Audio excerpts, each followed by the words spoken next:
నాయుడు బావా ఏంటి స్నేహ? ఏమైంది స్నేహ? నా కొత్త చిలకాకు పచ్చి చీర కనిపించడం లేదమ్మా.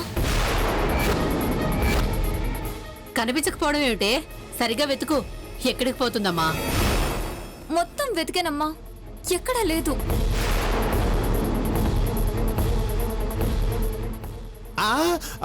బాబాయ్ నాకేం తెలీదు. నేను తీయలేదు. నువ్వే ఎక్కడైనా పెట్టి మర్చిపోయామా స్నేహ? నువ్వు సరిగ్గా ఎత్తుకుంటావు.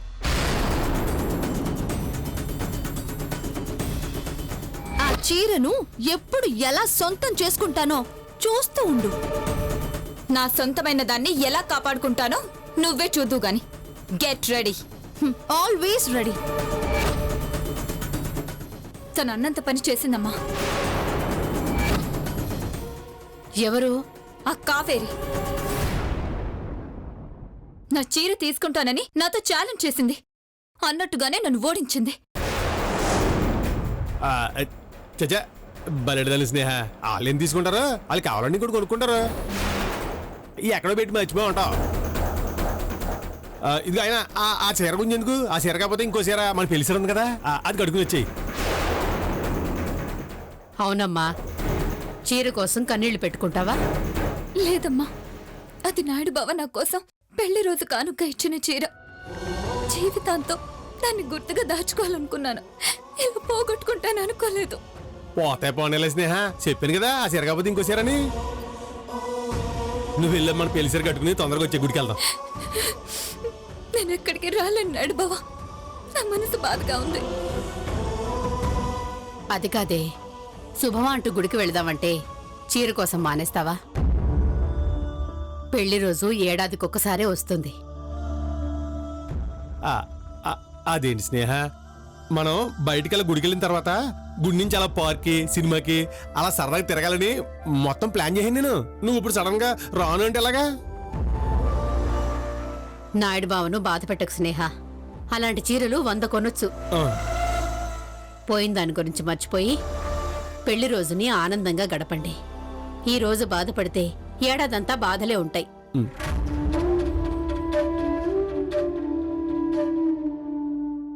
సరేనమ్మా, కానీ నా చీరను ఎత్తుకెళ్లిన వాళ్ళని మాత్రం వదిలిపెట్టను.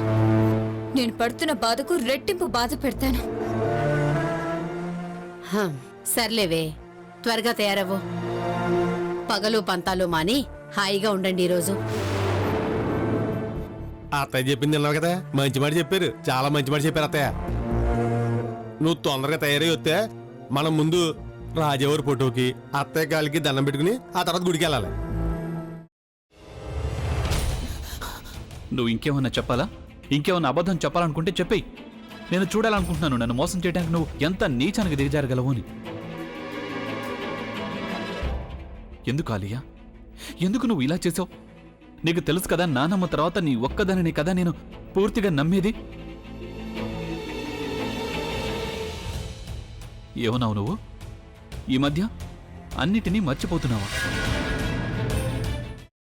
అది చాలు. వాటిలో ఉన్న శక్తి విషయాన్ని గ్రహించి మనకు వివరిస్తాయి.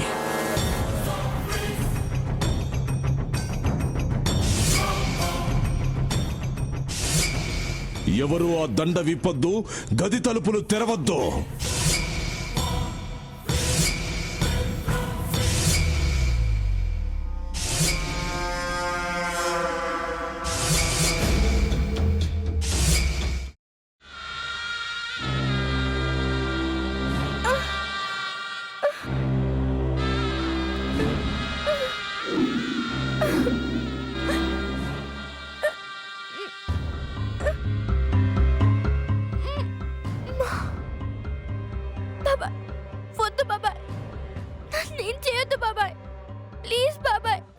నీకు నిజం తెలిసినప్పుడే నా ఆలోచనలో నువ్వు చచ్చిపోయావు.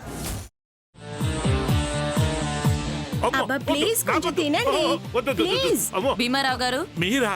ఇగో మీరా కాదు, సక్కుబాయ్. అవును, మీ పనామే లేచిపోయిందని చెప్పి కంప్లైంట్ ఇచ్చినావు కదా. రేయ్, ఆయన కంప్లైంట్ ఇచ్చింది లేచిపోయిందని కాదు, కనిపించడం లేదు అని. అట్లానా? సరే మేడం. ఇడియట్. ఆ వంట మనిషి పేరేంటన్నారు? రత్తాలు మేడం. ఏం పెద్ద మంచి నీ వంట మంచిని కూడా మేడం అని పిలుస్తావా? రేయ్ హాఫ్ బ్రెయిన్,